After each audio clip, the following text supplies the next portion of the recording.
podcast. How are you? Very good. Thank you, guys. Thanks for having me. It's amazing. So we know you because you're a fellow parishioner at St. Joan of Arc. We see you almost every Sunday.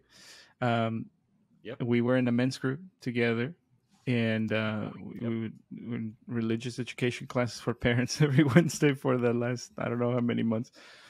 But, you know, for those who are listening at home that don't know who Dr. Gary Kirkilas, sorry, I'm very used to just calling you Gary, but Dr. Gary Kirkilas. That's Tell us a little bit about yourself. Where are you originally from? Are you cradle Catholic, convert? What's your state of life? How did you end up in Phoenix? All that fun stuff. Yeah. So probably like most Arizonans, I am not native to here. I'm from the Chicagoland area. Lived there my whole life. And then right around like 22, 23, went to medical school in Northern California. Interestingly, I went to a medical school. It's Touro University. It is a Orthodox Jewish medical school. So not that you have to be Jewish, obviously, to attend, but it was run by it's a Jewish organization, has its own rabbi. And that was kind of an interesting flavor to a medical school because, you know, a lot of the Jewish law, there's like very specific rules about where what holidays you can practice. Classes always ended on Fridays at 3 for Shabbat. There were no parties Friday night. No party. Everything closed on, like libraries, everything, like, you know, lock, stock, get out, which was kind of cool. I mean, not that I'm Jewish, but it was kind of an interesting kind of feel of going to medical school and following those rules. Additionally, one of the other thing that was kind of neat was in Jewish law, as I understand, you cannot mix dead air with live air, meaning that at a medical school, you have about 45 cadavers for anatomy class. And so the rabbi that lives on campus can't be mixing dead air with live air. So we had this really cool system where before you would go as a medical student, before you would go into the cadaver lab, you would go into this little smaller room, all the air would be sucked out, and then you would go into the actual cadaver lab. And that itself had a really big, really neat filtration system. So it was just kind of an interesting experience, but did 4 years there and then moved to Southern California to Loma Linda. Did my residency there for 3 years. That was a Seventh-day Adventist hospital system. And it had its own interesting flavors, you know. Again, they celebrate the Sabbath, the true Sabbath, on Saturday, right? And so, yeah, all the elevators would, you know, like stop at every floor, so you wouldn't have to press a button. You know, being work. And wow. The cafeteria was, you know, it was kosher. No meat actually too, because they are vegetarians. So that was kind of interesting too. Always getting a different flavor of different faiths. And then practiced medicine there for a while. And then my wife actually is a pediatrician herself, and she got a fellowship here in Phoenix. So I followed her. Obviously, we're married. That's how I ended up in Phoenix. As far as my faith life, yes, I've always been a cradle Catholic growing up, so never left the faith, fortunately. You know, I was today years old when I realized what the Seventh-day Adventists practices are. I did not know that they like a branch of Judaism that is split up. Yeah, from what I understand, they're the closest to being Jewish while still being Christian. Oh, so, yeah. Oh, wow. Yeah, so practice the Sabbath, the true Sabbath, on Saturday. Yeah, no work. They take it very seriously. Yeah, there's no pushing buttons. That's it. Well, that's well, that's great. And I mean, I think we met it right when you moved in 2017, like 5 years ago. 2015, I moved to Phoenix. But when was Gustavo? When was Estovir a thing? Joan of Arc. 2016, I think. Must have been around the same. Because yeah, it was like, oh, who's this Jesus-looking guy that is going to be in my men's group? But okay, so you said that you're a pediatrician, but you have like a very particular or peculiar, I should say, mission, which is part of your job description. includes driving a 40-foot mobile medical unit to provide free healthcare to homeless families. Like, Yes. Wow. that's thank you for that. That job seems like very, very necessary. But I have to ask, did you have experience driving RVs before you took this job? Absolutely not. That was something that's like, hey, you're gonna have to drive that thing. Can you do that? Yeah, no, I thought that too. I thought for sure I'd have to have like a CDL, a commercial driver's license. But apparently, like the length and the weight of this RV are such that I don't actually need a CDL. I do have to have my. I took a yearly physical and pass like vision tests and things like that. But fortunately, no, I don't have to. Okay, but it's definitely different than driving a minivan, I'm sure. Yes, yeah. At 42, I do that as well. I do drive my minivan, but yeah, at 42 feet, it's something else. Like making left and right turns, you kind of forget in your car. You just make your left and right turn, but when you have 42 feet of a vehicle behind you, I can't say I've never had an accident. Hopefully there was nobody in to the good stories, that needed guys. Treatment. Right. Yeah, no, it's always been stationary objects, which I guess is good, but maybe bad because it's a stationary object and I should have seen it. Okay. So, was this something that was when you joined the hospital that you're currently working on, that you have to do this with the mobile medical unit?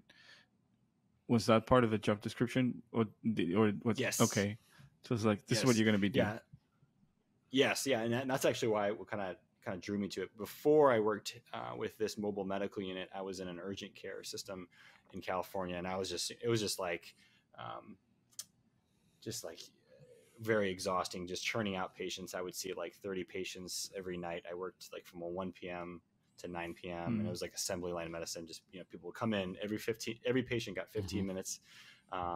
And several would get double booking. So I have to move a patient in 7.5 minutes. So if you can imagine that, like 7.5 minutes to introduce myself, get a history, do an exam, give a diagnosis, and get the patient out the door, and then move on to the next one. So I was kind of ready for it. Yeah, I was ready for a change at that point. But yeah, the position opened. I was really wowed by it. I had always been drawn to like homeless care, like in residency and in medical school. I had always volunteered at like homeless clinics, and in Chicago, even before I even went to medical school, I was volunteering at like homeless clinics. Always felt very at ease there. Like the fact that, if it wasn't for me and the team providing care, these individuals would have no access to care. And then to like a more like mission level, it's a way for me to live out my faith, to be able to provide care and compassion to less fortunate, to see others as Jesus, to act a little like Jesus myself, giving of myself. It's a great opportunity. So when this opportunity came up in Phoenix, I was like, wow, this exists. I had no idea this was even a thing. So yeah, I jumped on it and been there since 2015. You give that look at everybody like Jesus sentiment a whole new meaning, by the way. Yeah. It's every once in a while, I shouldn't admit this, but every once in a while, a patient will come in and they're like, yeah, we saw the doctor and he prescribed us something, but the pharmacy, there was a mess up and we didn't get the medicine. And they're like, well, who did you see? I don't know, but he looks like Jesus. And yeah. Do you ever get a patient that's like, not yet? It's like, oh my goodness, it's happening. It's happening. Yeah. Hey, sorry, can we pause? Yeah, Sorry to stop you in the middle of a sentence. Can you turn on the light behind you? There we go. Thank you. No, that one's better. Yeah, that one's good. Yeah, you're good. Because it started to get the sun is going down. A little dark. Mm-hmm. We want people to be able to see that you actually look like Jesus. Okay. Sorry. So people say the doctor that looks like Jesus. That is hilarious. Yeah, that's so funny. And And do the pharmacists know? Like, oh yeah, it's Dr. Gary. Yeah. That's funny. I was going through your Twitter feed, and I was cracking up because of this gift that they gave you for Doctor Appreciation Day. It was a scented candle that said Dr. Gary's last nerve. Oh, look, it's on fire. Yes. I was like, do part of the. you have a reputation of like having a temper at work? Oh, okay. No. Peter fiery personality for me. Working in this sort of environment where you're constantly dealing with homeless families and hearing the worst social situations like abuse, mental illness, substance use, and just like outright sad things. You have to lighten it up by doing stuff like that. For example, I might walk into my office and everything in my office is tinfoiled or saran wrapped. At the end of the day, I might find my car keys frozen in a block of ice. And that. Oh, there you go. That stuff it's like therapeutic. You have to do that kind of stuff, because otherwise it's just like if you hear 8 hours a day of like kids that are just have like the worst case or the worst go at life, it gets pretty depressing quick. So, yeah. Well, that's good that you could liven it up. I mean, that kind of makes me feel a little bit better because in my previous gig with software engineers, we would do that a lot. There was one time our boss said that he was going to give up soda for Lent. And one of these guys in my team just took 6 or 7 24 packs of Coke and put cans of Coke all over his desk. And that's like one of the light ones. There was the tinfoil is one. I gift wrapped someone's desk for their birthday. Good times. I mean, gym style. Yeah, I didn't get to do the stapler in the Jello bowl, but I did do the cell phone in the ceiling once. Cell phone in the ceiling? Yeah, what is that? How do you do that? Well, it's from The Office. Is when Jim hides Andy's cell phone in the ceiling because it has this really annoying ring, which is Andy singing a cappella, and he just throws it in the ceiling and then calls it, and Andy doesn't know where it is. So I did that to a coworker once because he had the loudest ringtone ever, too loud. The volume. So I was just the volume was just loud and annoying. So I was just like, I'm just gonna do it. It's a really good friend, so he took it in good spirits. He didn't punch a wall or anything. Yeah, that's good. Because I would be like, you must have been really close to this person. If not, that would have been could have gone south very fast. Okay, so that's good. It keeps things from getting to. But I mean, it's probably better than the ER, and because you do a pediatrics ER, that has to be. There's always going to be a degree of sadness because you're dealing with sick kids. Yes, I think it's everyone has their weeks and streaks. For me, I can weather social problems better than I can handle true medical acuity. So for example, my wife, when she's in the emergency room, she'll come back home and she'll say, "Yeah, I just saw a kid that was beaten to death by their parent that was on substances." I can't. That'd be like game over for me. For me, I can handle. Dad's incarcerated. Mom is a meth addict. Kid barely gets one meal a day, and none of his basic medical needs and health needs are being met. I can handle that because I can almost see it's I don't know, in my mind I could see there's a breakdown in the family. Things aren't going right. This is what happens. But when I see stabbings or car accidents, it's for me it doesn't make sense why this is happening so. Making sense of evil, which is very present in the world. Okay, so you've been doing that since 2015, and so how does it work? You drive the mobile unit to homeless,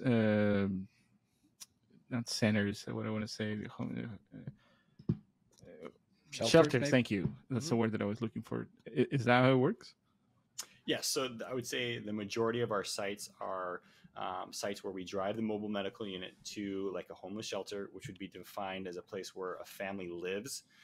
We also have group homes. So a group home is defined as a place where like a 16 to 24-year-old individual who is now homeless, or is on the streets, or was in DCS, and DCS didn't Department of Child Safety didn't work out, and then they get placed in a group home, which is like essentially dorm style living. There might be a social worker that makes sure that they're going to school or work. We also have drop-in sites, which would be defined as a place where like a soup kitchen, like no one lives there, but maybe they might go there.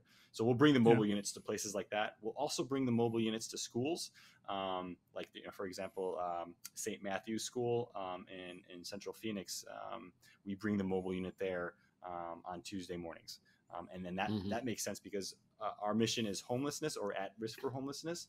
So a lot of those families are undocumented. A lot of those families are multiple families living in the same home. If someone were to, like lose their job, suddenly there's, like a multi-generational family that's now homeless or living in a car. So we'll go to places like that too. Got it. And then we also have fixed sites, meaning that for example, the Phoenix Dream Center is a place where a lot of the girls have been sex trafficked. We'll have a site inside there. Or we like Children's First Leadership Academy, another elementary school, a secular school. We have a clinic inside of there. So there's some places we have actual clinics inside. Some places we're just bringing the mobile units to there. Got it. Wow. And that is a lot that I didn't know that existed in Phoenix. Do you have like a number or like some idea of like, is there a big homeless population in the Phoenix metro area? Yeah. Yes, and it's been steadily increasing. I don't have the numbers in front of me, but yeah, it's they do these things called pit count, so point in time. They pick one day a year where they send out volunteers, and they just get a number and it's not exact because they only have a limited number of people to get these, but they'll just go out and they'll go to like underneath the freeways, they'll go to like the shelters themselves, they'll go to parks, and they'll get these numbers, and then they can look at it over time, and over time homelessness is increasing, as is unsheltered homeless. So the number of families that are living in cars or in parks are also increasing, as opposed to those who are living in shelters. And the number of like the lion's share of homeless people are age 25 and up, so like single male, single females. But there is a good portion of young adults, so like 16 to 24-year-olds, and then young children. Wow. And what about demographics, Gary? Because me and my wife were talking about this the other day, that you don't really see a lot of Hispanics or like Asian people. It's rare that you see like a Hispanic or an Asian homeless person. And again, this might be, I might be totally clueless, but there's a very strong sense of family in both of those cultures, and intergenerational living, because my grandmother lived with us clear into her until she passed away, but 20 years before that, she lived with us. And it's not uncommon for households of Hispanic descent to have like an aunt or an uncle or like a cousin stay with them, that comes from central Mexico and just wants to get a job and just lives with them. So the demographics have something to do with it, do you think? I don't have the stats in front of me, but I would say it's some cultures and races and ethnicities are overrepresented. Like for example, like African American Black families, I think there are a very small percentage of the Metro Phoenix area, but they do represent a higher density of homeless. I would say, like, just off the top of my head, we see majorly Caucasian and Hispanic families, and of the Hispanic families, I'm thinking they're more like third, fourth generational.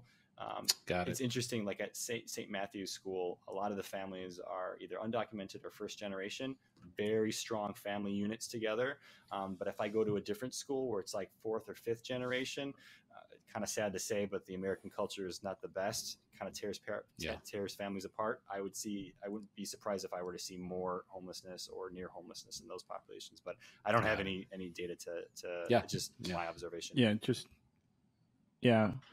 Man,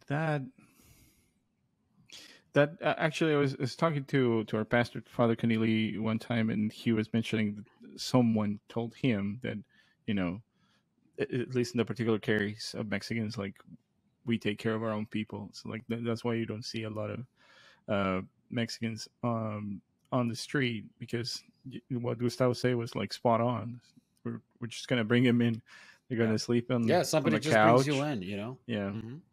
Mm-hmm. There's a comedian that says that and we had like this guy that lived with us. We didn't know who he was, but he paid for the phone bill, so we let him stay. It's kind of like that cultural, joke about like living with all these people.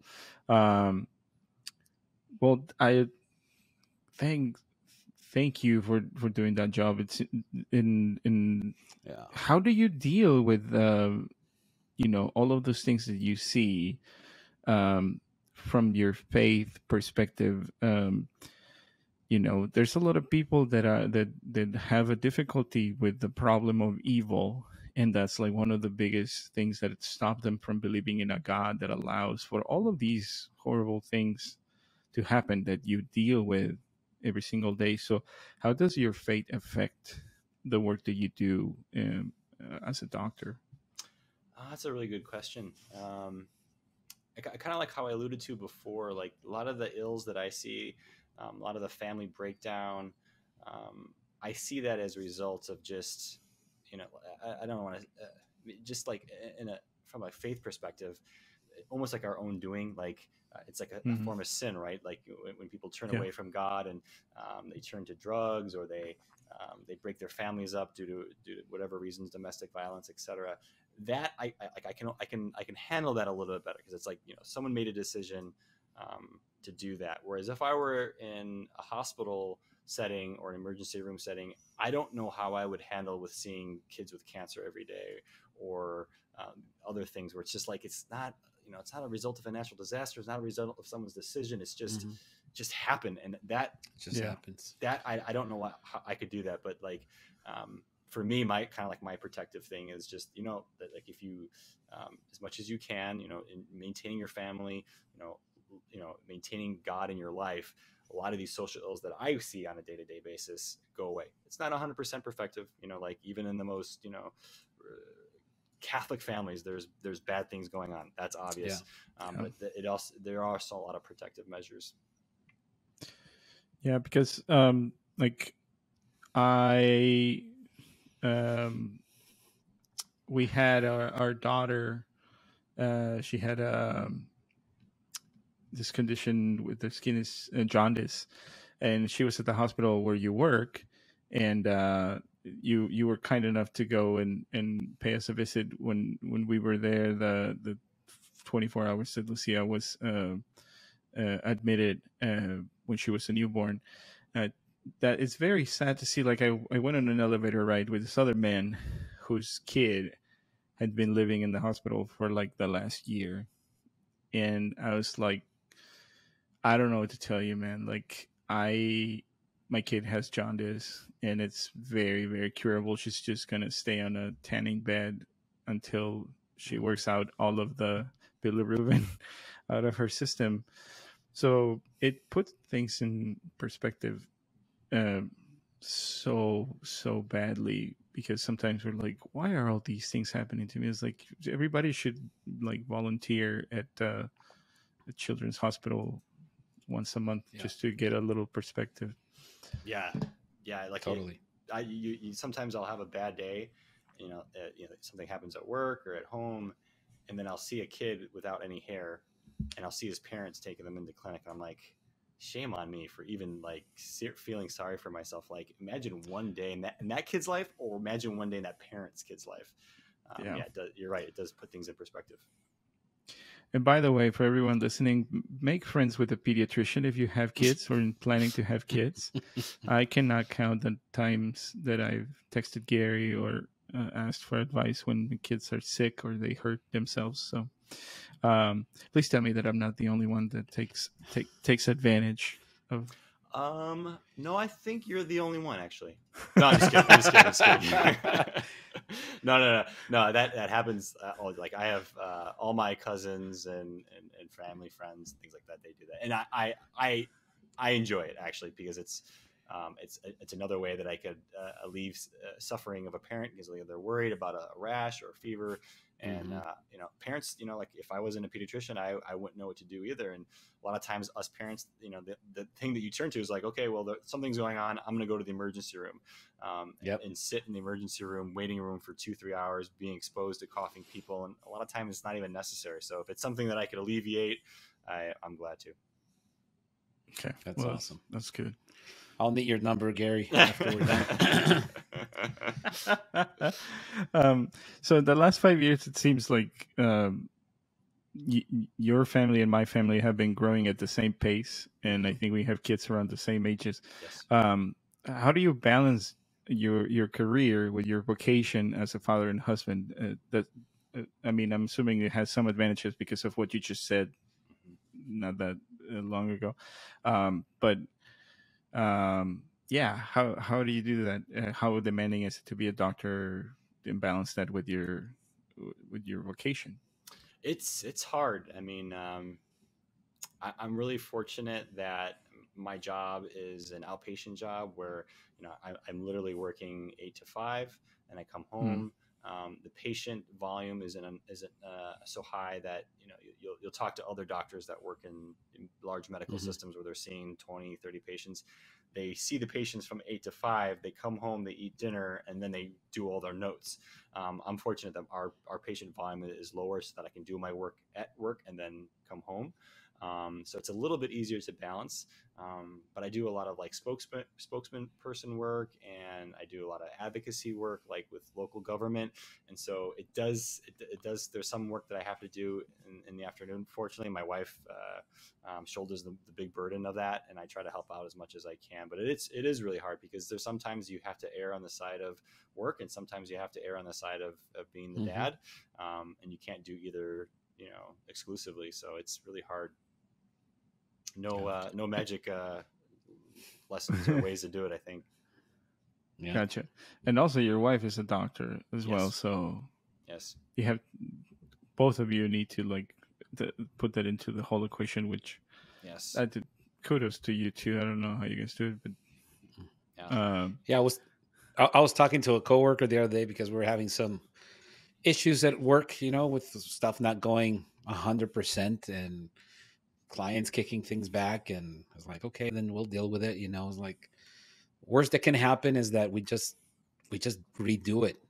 I'm grateful that I have a job that I don't have to make those decisions, that you were talking about, or see everything that you are seeing on a daily basis. For me, it's like, oh, it's a typo. All right, well, no one literally died by that, but needless to say, it's all in the perspective, because you can be a doctor, you can be somebody that's just working from home like me, and you can still have that disconnect from the family, so I think in every profession, not just medical, it's a balancing act, any way you look at it. And like Walter said, God bless you guys for doing the work that you do and still maintaining that family life, and a Catholic one at that, which is not always easy.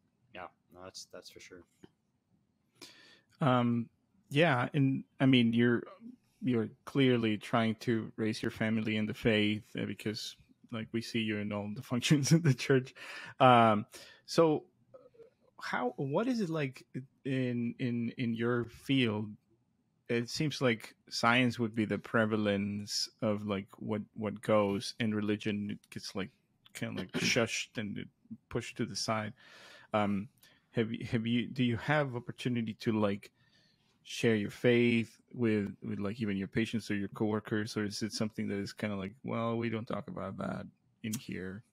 That's a tough one. It's hard because I don't know the religious background. Sometimes it's a little bit easier, like when I'm at like the Catholic grade school. That one's easy because the families are Catholic. But in other situations, I don't know what their religion is, or even if they even have a faith. There's not a whole lot of opportunity to do that. I mean, most parents, when they're coming in, they're expecting to get their vaccines, or they're expecting to get, their asthma treatment. So unfortunately there really isn't, but I think there's still the opportunity to show our faith by the way we talk to patients. I'm sure a lot of people have had a story of going to a doctor that was very cold and callous, that didn't really care. And I hope that I'm never like that I can come to them with, open hands and compassion. I will say that when I worked at Loma Linda, the Seventh-day Adventist hospital, that was, I've done rotations at Catholic hospitals. I went to the Jewish medical school. I will say that the SDA community was very vibrant. Like before we would round on patients every day, we would pray. And we would often ask, with our patients, do you want to pray together before we start talking about your case? I definitely did not experience that at any Catholic hospital. It's just kind of interesting how people, I don't want to say brave, or I don't know how I would put it, but it's interesting how some people are able to open up about their faith in a secular scenario. But yeah, in my current capacity, there's not much room for it. I suppose it's probably individual, but it's really hard because you don't know if you're when someone's dealing with homelessness and all the traumas, you would think that there's probably a perfect opportunity to talk about faith, but then I don't know how to do that in a way. I know medicine, I know science, but hopefully I'm coming across as a caring, compassionate person. Well, it's like I think St. Francis said, right? Evangelize always, and if needed, use words. So it's like, I mean, well, like you said, I think compassion is one of the defining traits of Jesus. I'm reading Heart of the Redeemer, so definitely the imitation of Christ and the heart of Christ, it comes out of because you're suffering with these people and trying to help them. So in a way, even without saying have you read the Bible, or do you read the Bible, even if you're not praying with them, so yeah, on top of being a doctor, let's just kind of change gears a little bit. You're an avid hiker, and you describe yourself as a cactus hugger, which sounds painful. What's your favorite hike in Arizona, and what's your favorite thing about living in the desert? One of my favorite hikes would probably be the Sonoran Desert Preserve. If you take Cave Creek north and you make a left on Sonoran Desert Drive, there's a little place called Apache Wash Trailhead. And that's probably one of my favorite places to go, just because that area hasn't been developed yet. It will be developed, but you can kind of get, when you're hiking there and you kind of go up the mountain, you can kind of get a sense of what Phoenix probably looked like 200 years ago. Wow. And yeah, that's probably one of my favorite hikes. And I love, I've never lived in the desert before, but it's quite beautiful, especially during sunset and in the mornings. Yeah, it's amazing. And sort of to tie it into the faith, it's nature has always been very revealing of God. On my worst days, when I'm questioning my faith, it's undeniable. When you just see a sunset or you see an ocean, that someone had to have put that there, And when I term myself as a cactus hugger, I do mean that, not in a literal sense. I've never hugged a cactus, although I wouldn't suggest that as a doctor. But I do. I feel it's I'm very protective of that, because that's one of my strongest links to my faith. It really pains me when I see rainforests knock over, or species going extinct, or oceans and rivers being polluted. It just pains me, because that's it's my direct link to God, or one of my direct links to God, is to see that. It's just one of the most evident ways of seeing God's creation and His love for us. I'm a very big fan of Laudato Si. Laudato Si? Yeah. Pope Francis' encyclical. Oh, Pope Francis' encyclical. Got it. Yeah, I think it's illegal to hug cactuses, right? I think you get put in jail for doing that. You certainly, if you pull one up, you can. That's if you pull one up, you'll go to jail. Yeah. Yep. Well, all three of us know someone that stepped on a jumping cholla and had to get the prickles removed by surgery. Ouch. Yeah. So kids at home, don't try that. Okay, so you're a estuche de monerías. I think we were mentioned that in the podcast before. Estuche de Yeah. monerías in Spanish is like when someone does a lot of things, in general. But you were also in season 7 of American Ninja Warrior. How did that happen? Like, how did you get into like ninja training? I was always a fan of the show, and Okay. I was watching it, and I was like, I think I could do this. Like, I want to do this. And my wife's like, these guys can't do it. Yeah. My wife's like, well, why don't you do it? And I was like, well, maybe I will. And then so I Oh, so it was to spite your wife. That's how it happened. Absolutely. And so then I applied, and I didn't get in the first time, but then the second time they accepted my application, and I was like, okay, I guess I'm doing it. And it was a really awakening experience for me, because I didn't realize it was a whole thing. Like, I just thought it was a game show, but there's actually like ninja gyms, and there's people who work out at ninja gyms, and they do it just like, if you and I were to go to a treadmill and elliptical and lift weights for a half hour, they go to a ninja gym and do those exact obstacles. And there's actually several here in Phoenix. So, yeah. Oh, nice. Yeah. And yeah, there's one very close by where the kids wanted to take like little ninja classes. Yep. When I saw the price tag, I was like, well, let's just go into jiu-jitsu. Oh, you climbed the bed again. Here. Yeah. Climbed the bed again. Yeah. Yeah, it was a really cool experience being on that show. Are you guys familiar with the Papal Ninja?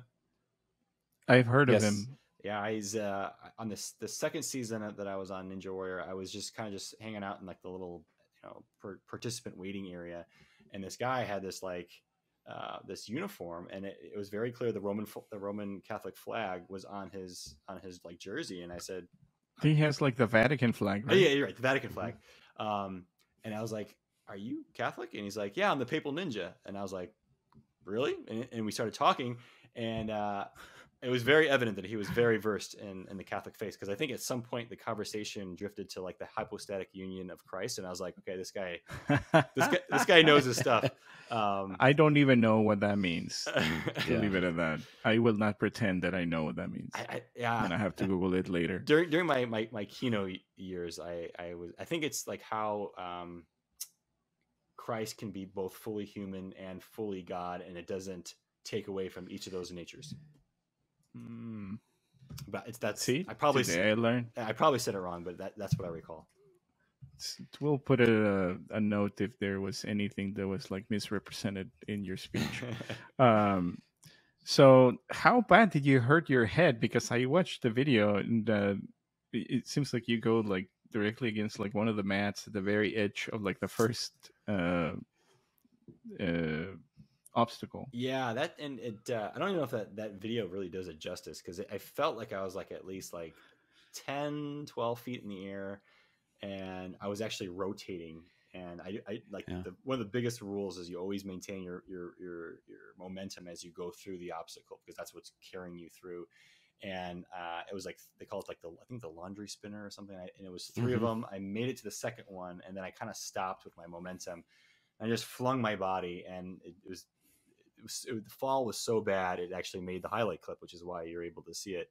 And it was like, I'm sorry, I shouldn't laugh about it, but no, it's good. It's you should laugh at it. It hurt bad, but I think I was such an adrenaline rush, like, there's like 15 cameras on you. There's like, it's filmed at 2 a.m. and there's like all these people in the stands, and you're all like hyped up on adrenaline. I didn't feel anything until like later that night in my hotel. Like, the side of my face was just like on fire. My knee was like blown up. So I ended up getting an MRI of my back and my knee, but fortunately everything was okay. Yeah, Father Gadbury did it too. Do you see that? Yes. Yep. Yeah. Wait, really? Yeah, they just did a really good mini documentary on him called "The Making of a Catholic Priest."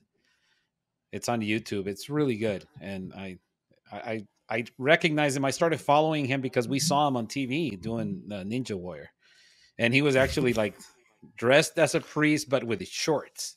It was like the coolest thing. So we had a Roman collar and shorts. Yeah, dude. He had a Roman collar and everything. It was like the short sleeve one, but he went all out and he did pretty good too. So it was interesting. So there's representation in Ninja Warrior from the Catholic we go. standpoint. Yes, and if you, I definitely recommend checking out the Papal Ninja, Sean Bryan, stand-up guy. Okay. I actually he actually with Doug from Estovir, we actually got him to come out to a parish to give a talk.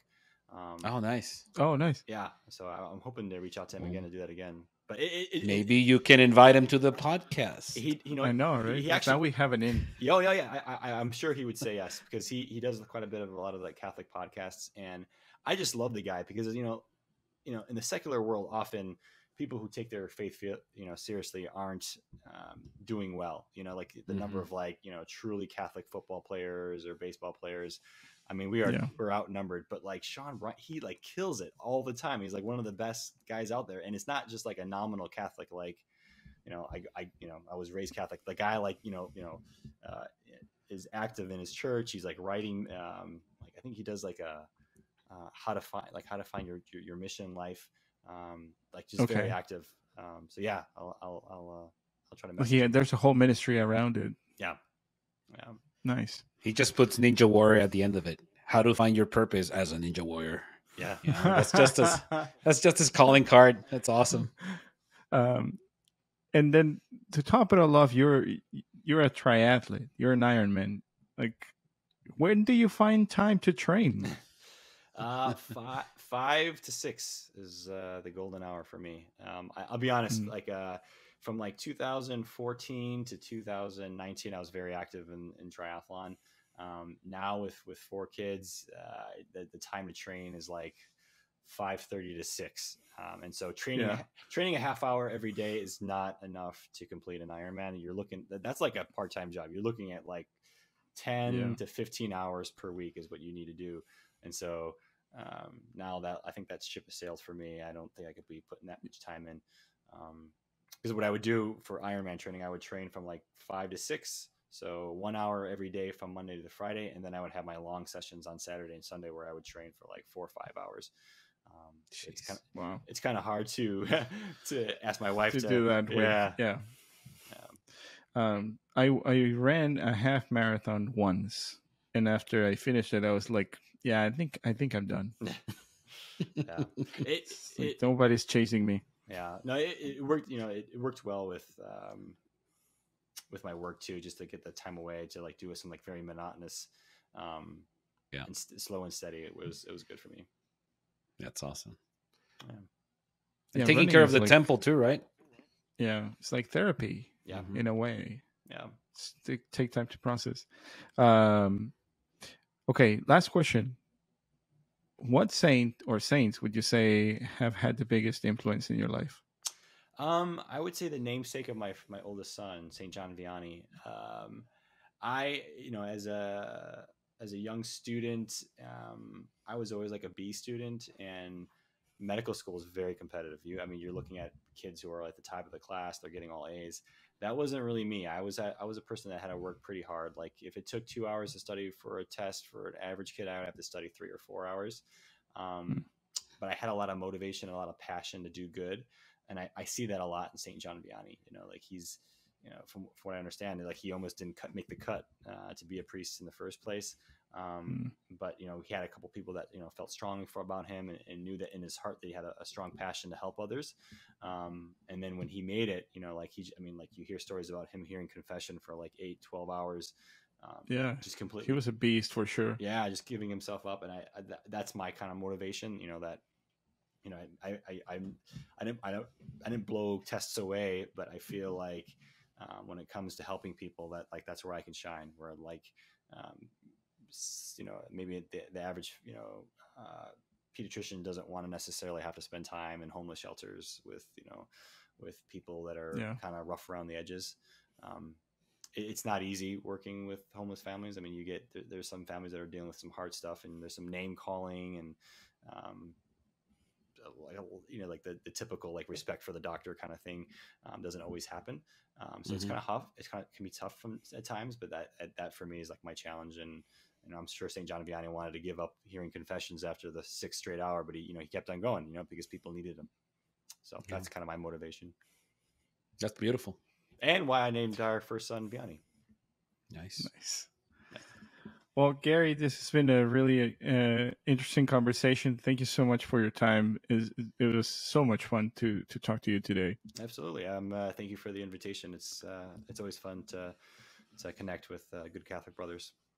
Yeah, and we should definitely have you take us on that hike when the sun doesn't scorch you down. Yes. No, it's not hiking season right now.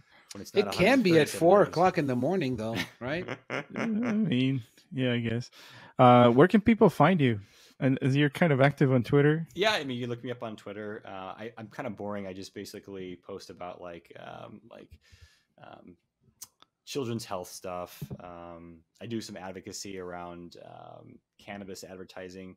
As you know, cannabis is now legal in Arizona, and you can't advertise tobacco, but you can advertise cannabis. So that's I post about that kind of stuff, and then just general pediatric type stuff, like what kind of baby hats or what kind of potty seats are good.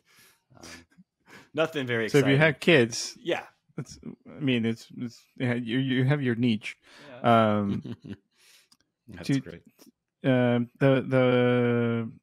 the Children's Health Fund is part of the. Sorry, the mobile unit is part of the Children's Health Fund. If I'm mistaken. Yes. So there's Children's Health Funds.